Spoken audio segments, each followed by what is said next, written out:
This man, the owner of a Jacksonville fence company, has been the focus of a News4JAX I-TEAM investigation. Now there is a warrant out for his arrest. Jacksonville police made the announcement today that they are looking for 63-year-old Glenn Northrup. He is wanted on a charge of organized fraud. The I-TEAM first told you about him in June when several customers came forward telling us he took thousands of dollars in cash deposits for a new fence and then failed to do the job. I-TEAM investigator Vic Micolucci has been speaking with people who say they were victimized and now they want Northrup punished.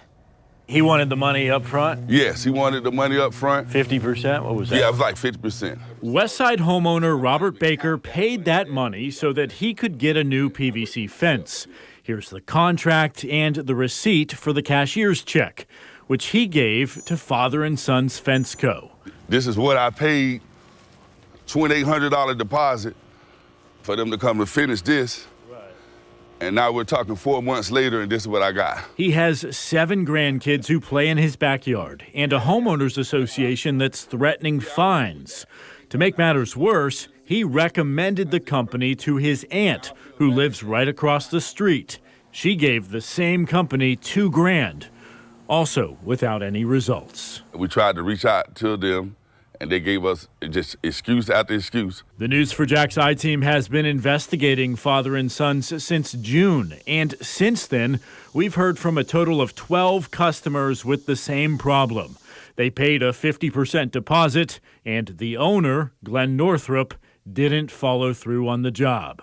My fence has been down for over 2 months, and I'm still waiting.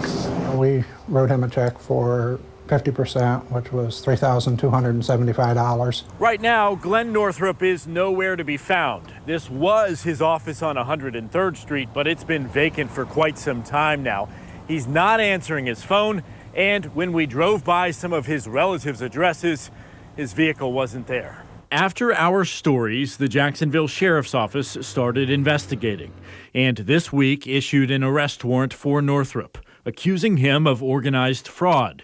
If convicted, he faces up to 5 years in prison. Police have not found him, and they are asking for the public to help track him down. We're working hard on getting it done. We did speak with Northrup back in June, bringing customer complaints to him. He said he had money issues and had been evicted from the property where he worked and lived. But he told us he'd take care of the problems. I'm not a bad guy. I've been hit hard times, and I'm going to come out of this. You know, I'm not a sit down and fall guy. I'm going to get up and go. And just haven't figured out how yet, but I'm working on it.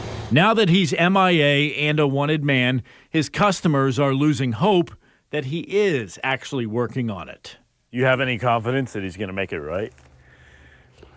At this point, I would have, but we're talking March, and now we're in August.